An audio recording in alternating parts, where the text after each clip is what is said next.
بسم اللہ الرحمن الرحیم۔ Welcome to my channel Global Lounge. میرے تمام ویورز کو السلام علیکم۔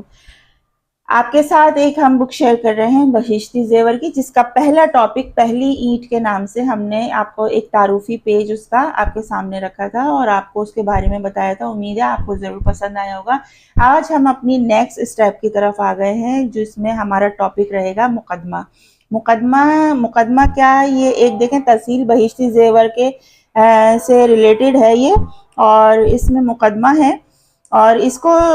کے بارے میں جو لکھا ہے اس کے بارے میں آپ کو جو بتایا گیا ہے اس کے بک کے بارے میں، وہ آج آپ کے سامنے رکھتے ہیں۔ تو بہشتی زیور کی جو بے نظیر مقبولیت اور ہمگیر افادیت کے پیچھے حضرت حکیم الامت رحمت اللہ علیہ کے رسوخ علم، خلوص نیت اور پردرد جذبہ اصلاح کا عامل سب سے زیادہ کار فرما ہے۔ حضرت کے اخلاص ہی کی برکاتی کے بہشتی زیور آپ کی حیات میں ہی ہر مسلمان گھرانے کی زینت بنے اور عام خاصوں کی ضرورت بن گیا، جس میں عبادات ہو گئی، معاملات ہو گئے، آداب و اخلاق ہو گئے اور احسان و سلوک تک ان تمام شرعی مسائل کی ضروریات کا احاطہ کیا گیا ہے، جو کسی مسلمان کو عملی زندگی میں پیش آ سکتے ہیں۔ مگر بہشتی زیور کی نافیت اور خواص اور عام میں مقبولیت کا ایک اہم سبب یہ بھی ہے کہ یہ کتاب جو ہے تو سہل سے سہل تر زبان میں عوام کی روزمرہ گفتگو کی طرز پر تھی، اور اس میں تمام ضروری مسائل کو آسان پیرائے میں اس طرح بیان کیا گیا کہ معمولی سا اردو خواہ طبقہ بھی اس کو آسانی سے ضروری مسائل کو سمجھ سکتا تھا کہ وہ خود اس بک کا مطالعہ کرے اور خود ہی سمجھ لے کہ وہ اپنی کون سے مسائل کو سمجھنا چاہتا ہے۔ اور دوسری ضروری بات یہ کہ بہشتی زیور میں تقریباً تمام مسائل میں مفتی باقوال کو ذکر کیا گیا، جس سے مختلف اقوال کو ترجیح اور تبیق کی پریشانی نہیں رہتی۔ تیسری بات یہ ضروری بہت اہم کہ یہ بہشتی زیور میں مکمل وسائل فقہ مذکورہ ہے، جیسے فقہ کے متون میں مسائل بالترتیب اور بالاستیعاب ہوتے ہیں، اور یہ مسلمانوں کی ایک اہم ترین ضرورت ہے کہ ان کے پاس اپنے علاقائی زبانوں میں مسائل کا فقہ کا ایک ایسا مجموعہ ہو جو کم از کم فقہ کے تمام بنیادی مسائل پر مشتمل ہو اور اس کو آسانی سے استفادہ کر سکیں، کیونکہ ایک تو ہر مسلمان عربی نہیں پڑھ سکتا، نہیں سیکھ سکتا، اور جو عربی پڑھتے اور سیکھتے ہیں وہ ان میں ایک بڑی تعداد وہ ہے جو مسائل فقہ کو اچھی طرح سمجھ نہیں پاتے۔ تو کتب و فقہ میں عموماً اختلافی اقوال جو ہیں مذکورہ ہیں، ان سے بھی خلجان رہتا ہے۔ بہشتی زیور انہی ضرورتوں کو پیش نظر رکھ کر مرتب کی گئی ہے، اور ان ضروریات کو پورا کرنے کے لیے ایک حد تک کافی تھی، کیونکہ اس وقت ایسا کوئی مجموعہ سامنے نہیں آیا تھا جو تمام فقہی مسائل پر مشتمل ہو، اور اب جب کہ زندگی کی مصروفیات پہلے سے کہیں زیادہ بڑھ چکی ہیں اور معاشرے کا عام فرد یہ اتنا اس میں جکڑا ہوا ہے کہ اپنی طرف توجہ دینے کی بھی اس کو فرصت نہیں ہے، اور دوسری طرف مسلمانوں میں دین کی طرف رجحان بھی بہت تیزی سے پھیل جائے، اور عام مسلمان کو دین سے واقفیت اور دین سیکھنے کا ارمان رہتا ہے، لیکن اس کے لیے نہ صرف اس کے پاس اتنا وقت ہے کہ وہ کسی مدرسے میں داخل ہو کر ایک تو باقاعدہ درس اور نظامی پڑھیں، اور نہ ہی کوئی ایک ایسا آسان کوئی طریقہ اور نصاب کا پتہ چلتا ہے کہ جس کی مدد سے اپنے معمولات زندگی کو جاری رکھتے ہوئے دین کو سیکھ پائیں۔ تو یہ صورتحال اب علماء اور اہل مدارس سے تقاضا کرتی ہے کہ 90-95% عوام ہو گئے تو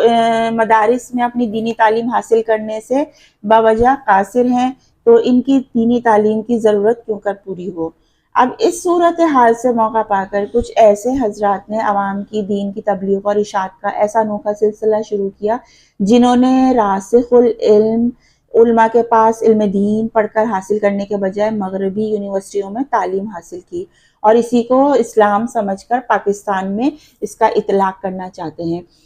وہ حضرات ہیں جو صرف اپنی تحقیق، مطالعہ اور اپنی رائے کی بنیاد پر اسلام کی تشریح کرتے ہیں اور اس کی تبلیغ دین کی شریعت کے نام سے کرتے ہیں، اور عوام کی ایک بڑی تعداد ان کے بیانات اور درس میں شرکت کرتی ہے،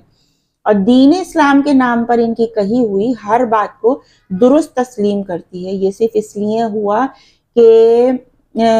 میدان جو تھا وہ خالی تھا، عوام کو دین کی حقیقی صورت سے کوئی روشناس کرانے والے اور صحیح دینی معلومات فراہم کرنے کا ایک منظم اہتمام نہیں ہوا تھا،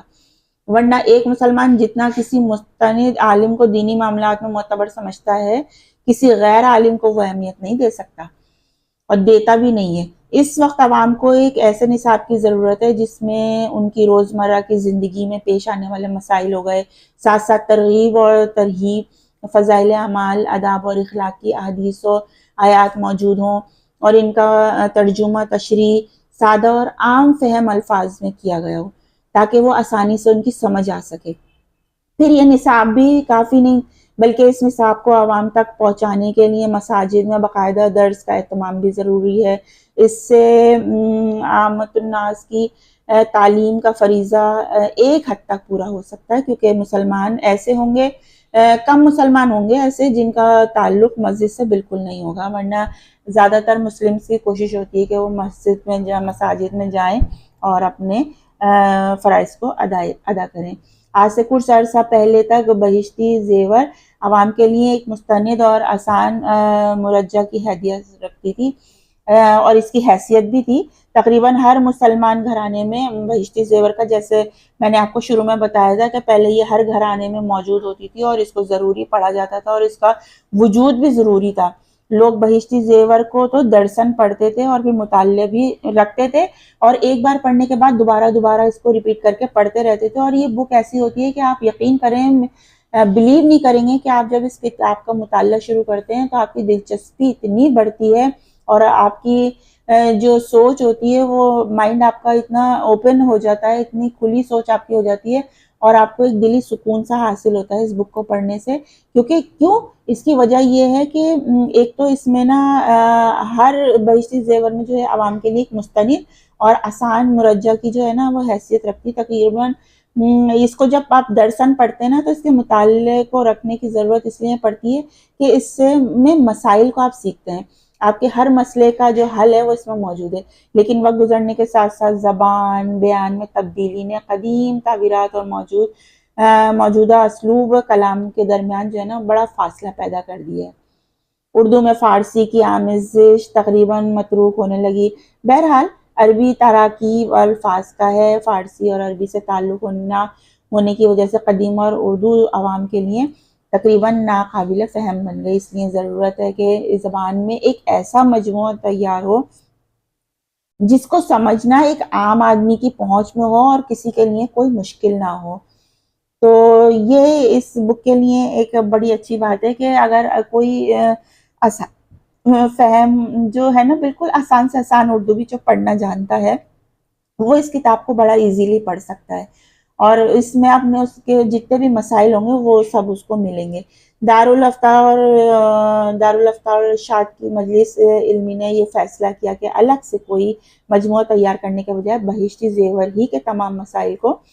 لیا جائے، جو تعبیر مشکل ہو عام فہم بنایا جائے اور متفرق مسائل کو ایک ہی ترتیب کی جگہ جمع کر دیا جائے اور پھر مستند مجموعے کو تیار کیا جائے۔ یہ مجموعہ تیار ہو سکتا ہے۔ چنانچہ زیر نظر مجموعے میں انہی دنوں دونوں پہلوؤں کو ترتیب اور تحصیل کو پیش نظر رکھ کر عام طور پر بہشتی زیور کی عبارت کو برقرار رکھا گیا ہے اور جو الفاظ مشکل تھے ان کو آسان الفاظ میں تبدیل کر دیا گیا اور بعض مقامات پہ دوسری تبدیلیاں بھی ہوئی ہیں جن کی تفصیل آگے آپ کو دیکھنے کے لیے ملے گی۔ تو یہ ایک بہت زبردست اور بہت اچھا کارنامہ ہے سر انجام دیا ہے، تو اللہ تعالیٰ اس کا اجر ان سب کو ضرور دے گا، آمین ثم آمین۔ اور زیر نظر مجموعے میں جامع رشید کے متعدد اساتذہ نے مل کر کام کیا ہے اور آخر میں مفتی ابو لبابہ شاہ منصور صاحب نے اس کو ایک نظر دیکھا ہے۔ اللہ تعالیٰ ان تمام حضرات کی محنت کو قبول فرمائے، آمین، اور ہمیں اس کتاب کو پڑھنے کی، سمجھنے کی اور اس کا بار بار مطالعہ کرنے کی توفیق عطا فرمائے۔ اور آپ کے جو بھی مسائل ہوں ہم امید کرتے ہیں کہ آنے والے دوسری ویڈیوز میں ہم جو مسائل آپ کے سامنے رکھیں گے تو ضرور آپ کا ان میں سے کوئی نہ کوئی آپ کو حل ملے گا اور آپ کی مشکل آسان ہوگی۔ اور اگر آپ کے پاس یہ بک نہیں ہے تو ہم آپ کے ساتھ یہ بک شیئر کر رہے ہیں اور یہ پوری بک ہم آپ کے ساتھ شیئر کریں گے، تو امید ہے آپ کو ضرور پسند آئے گا۔ اور یہ سب کچھ سننے میں دیکھنے میں بہت اچھا بھی لگے گا، اور امید ہے کہ یہ رمضان بہشتی زیور ہمارے ساتھ ساتھ آپ بھی اس کے مطالعے کا ایک حصہ بنیں گے اور ہمارے ساتھ رہیں گے۔